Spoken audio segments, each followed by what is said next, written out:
We're not in Michigan anymore.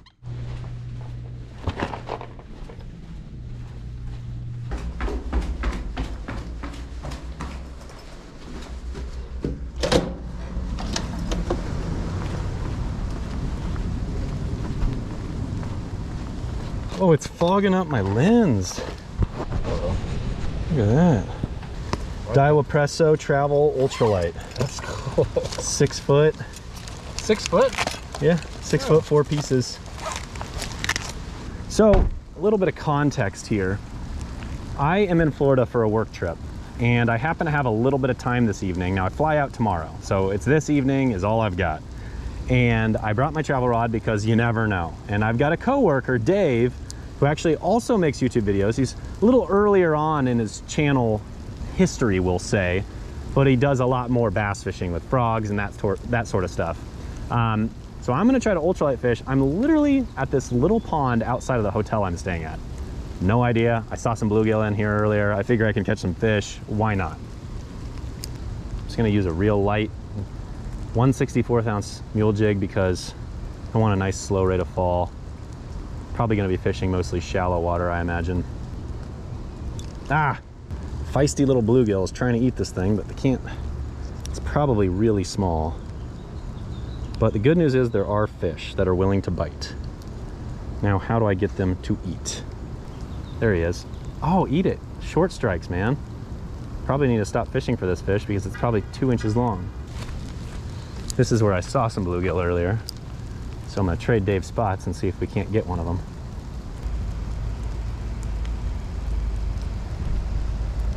There he is. Yes, sir. We're on the board. Wait, wait, whoa, whoa, whoa, whoa. This is not a sunfish. Looks like a blue tilapia. Is it a blue tilapia? Yeah, dude, I've never caught one of these. Traveling is putting me on species I've never caught in my life. Florida stuff, man. What is this all about? There you go. It's kind of neat. Never caught a tilapia in my life, so there you go. I wanted to catch a tilapia. I had no idea if I could or not. The other thing I'd like to catch is a copper-nosed bluegill, and if we can check that off the list, then we'll have 2 species that I've always wanted to catch. Well, how about them apples? Ladies and gentlemen, we have caught a new species. There's something to be said. Oh, one rocked it. There he is. Yes, sir. Got to be another one. Another one. There's probably a bunch. Oh my goodness. We're getting hammered with rain and we're catching a weird looking fish at a hotel pond. Florida stuff. Florida stuff. I apologize for tossing these fish back in, but at the end of the day, I really don't want to get poured on. And I mean, quite honestly, I already am, but at least I have a little bit of refuge from this tree. Oh my. Yep, I don't care. Dave can fish alone. I can't even wipe off my camera. There's nothing dry on me. Oh, what do you know? I got water in my lens. Probably had that on the... There we go. Okay, so this is Dave. Say hi, Dave. how's it going? No, I said say hi. Say hi. Okay, well. 2 tilapia. 2 new species for me. So we're off to a successful start, we'll say. I doubt we're gonna fish here much longer. I think we're gonna, he's looking up Google Maps and kind of seeing what the next play is, but I'm thinking more little pond type things around the area. We're not gonna go too far. The nice thing about the Orlando, Florida area is there's water everywhere, so safe to say there's more ponds. Now, probably want to go somewhere where there's bass because my friend over here likes bass a little bit more. This spot might not have any bass. I think it might literally just have tilapia is what it's looking like. Anyways, we're gonna hit the road. Did you find a spot already? I already found it. My man, that's service. Let's do it. Okay. My man Dave coming through with a random spot. Alligators and snakes in this area. Oh gosh, we ain't in Michigan anymore, folks. It's very, very mucky and shallow in here, which is probably a common trend. Oh my gosh, that's a turtle. I thought it was an alligator. Got a little spooked. There's a little seawall over here that's catching my eye. Oh, it's sloppy. Oh my gosh, I see an alligator. I'm not joking. Oh my gosh, I see an alligator. This is so freaking cool. Let's see if he swims away. Dude, there's a freaking alligator right there. Check it out, he's just a little guy. Oh my gosh. What the heck is happening? Florida. You just never know what you're gonna see. I gotta get a picture, little homie.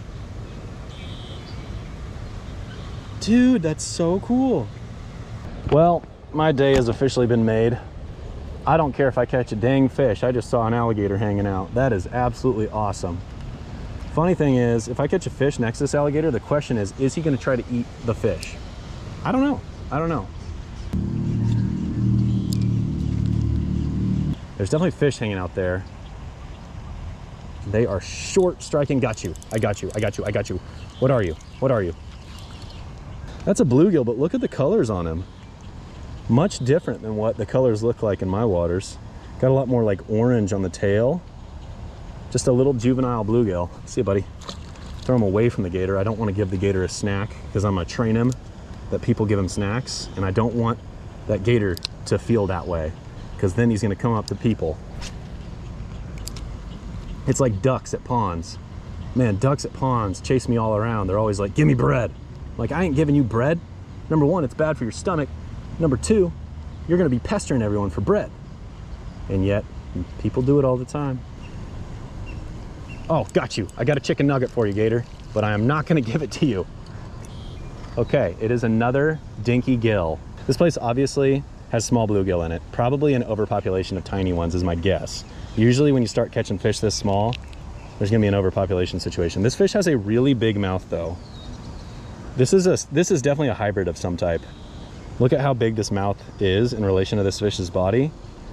I don't know exactly what's going on here, but it's got bluegill in it. I just don't know what else is in there. Is it a warmouth bluegill hybrid maybe? I think that might be what it is. Not 100% sure, but I'm gonna toss him over there. Mr. Gator, I'm sorry. I really kind of want to throw one on top of the grass for you because I think it'd be really interesting to watch.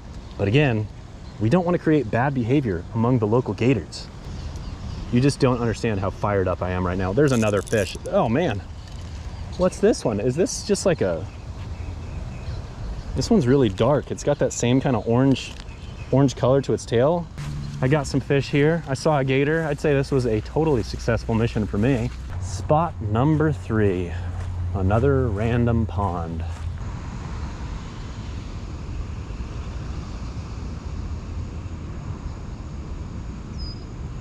Got you. Haha. It is an absolute micro bluegill. So I think a lot of these places have overpopulation issues because I have a feeling they're mostly just bluegill and small, you know, tilapia, sunfish, that type of thing. And you can see this fish is definitely in a situation where there's an overpopulation problem because if you look at how big this fish's eye is compared to the size of its body, that's a pretty direct indicator of an overpopulation problem. So that's probably what we're working with.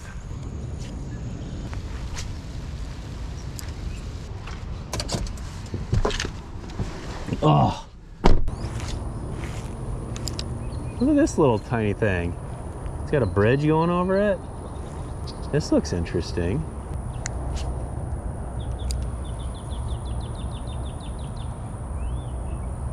Got you.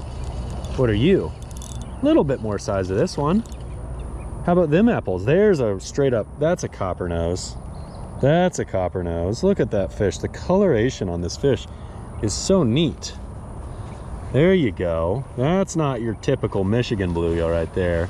Not necessarily a big fish, but I like the looks of this fish a lot. Very cool. A little bit more respectable than the other bluegill we've caught so far. He actually takes up my hand.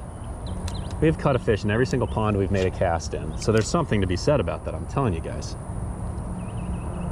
Here's what I know about bluegill. Where there's one, there's gonna be more. Oh my gosh, one just wrecked it. Eat it. Got you. Oh! Got you. About the same as the last one. Looks almost identical too. Very beautiful. These copper nose bluegill are very unique. They don't look at all like what I'm used to, which is super cool. You go check in on Dave. He's over on a little bit different pond just around this little bend. Yeah, he just got one on the frog right when I walk up. Is that a frogfish?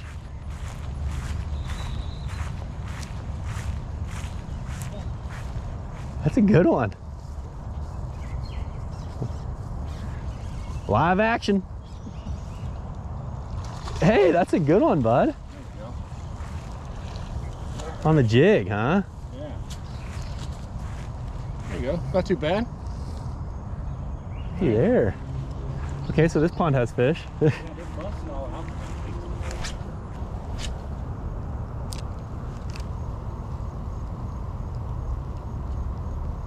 Got you. Get out of there. I don't know if this is quite the pond I should be fishing because of all the lily pads around the bank, but there you go. There's another gill. Gotta love it.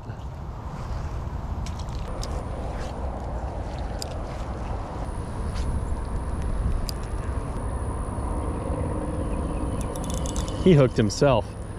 And the key with these fish is you can't set the hook too hard because they're just kind of nibbling at it. So you kind of almost let them take it. And this fish literally took it so aggressively, he just hooked himself. And that right there, look at that, Dave. That's the color of these fish I've been catching. The purple? That like real purple with that red fins. Red fins, it's cool. It's really unique. We don't have bluegill that look like this. I think this would be a copper nose. You see that? I don't know. I could be wrong. I could be calling these the wrong thing, but it's certainly not a Michigan bluegill. Oh my gosh. That one about took the rods out of my hands. That one just absolutely rocked it. Such a pretty fish. That fish is sick. Look at that. That fish literally yanked the rod almost out of my hand. He just like went nuts on that thing. Okay, chill, chill. Can always count on a bluegill being feisty. The fish is dark. Florida bluegill are different. I mean, I think with that line on their head like that, I think that's why they call them a copper nose. I think that's why they get that name. So that's kind of neat, man, kind of neat. Well, I gave Dave my ultralight to play around with and he lost my jig. So I got to go back to the car and grab something else. But this is a blast. What? He broke off my entire leader. This guy. Give a man an ultralight. And what does he do? Bust the whole thing up. I forgive you, Dave. Okay. It's okay. So I have this old like Veravas leader stuff. I'm gonna be honest, I was sent this for free. Probably wouldn't buy it because I'm not a big fan of buying like leader material line, but I will say this.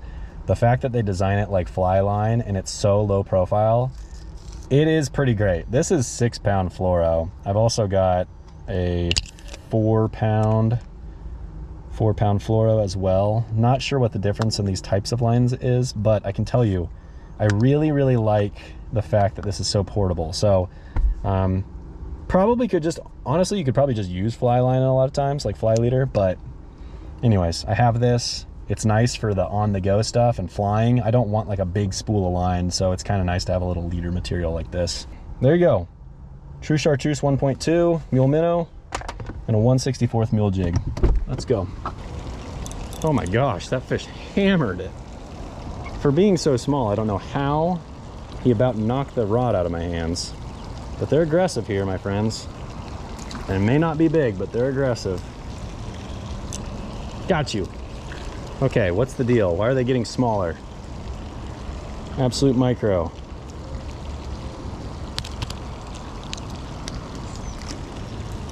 Another one. Okay, that one feels a little bit better. He's fighting a little more. Yeah. It's all those kind of like normal looking bluegill that are real small, and then these copper nose ones are all the same size. They're all about that size. And I'll take these all day. This is cool. Another one for good measure.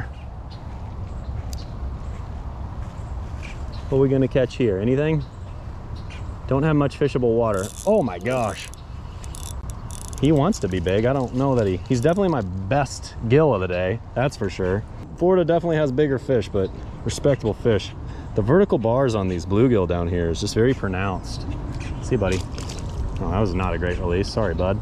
Well, I think that's gonna wrap up this short fishing excursion in Florida. It's safe to say that I want to do more Florida fishing in the future. This was very much just a small sneak peek of what it has to offer. This was ultralight fishing for whatever, you know, and we caught some like standard bluegill, some copper nose bluegill, a couple random tilapia.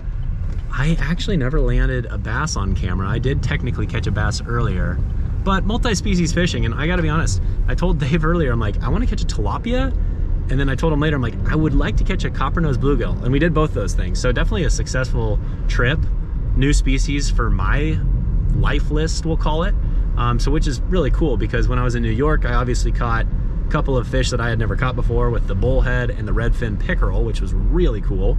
But traveling, it just goes to show that these little travel ultralights can be super, super neat. When you're going places and you're maybe going there for a different reason, in this case work, but you have the opportunity to kind of pack something like this and just see where it takes you, that's a pretty cool value proposition. So I wish these Daiwa Pressos would be more readily available. They're always out of stock, and I don't know why, but it just seems like they don't make enough of them to keep up with demand. Either way, I will link it in the description. Despite the fact that I believe it's out of stock right now, it may be in stock again in the future. So take a look at those if you do much traveling, because they really are a cool product. As for me and Dave, we're gonna go get a burger, and that's gonna wrap up this Florida fishing trip. Thanks so much for watching. We'll catch you next time.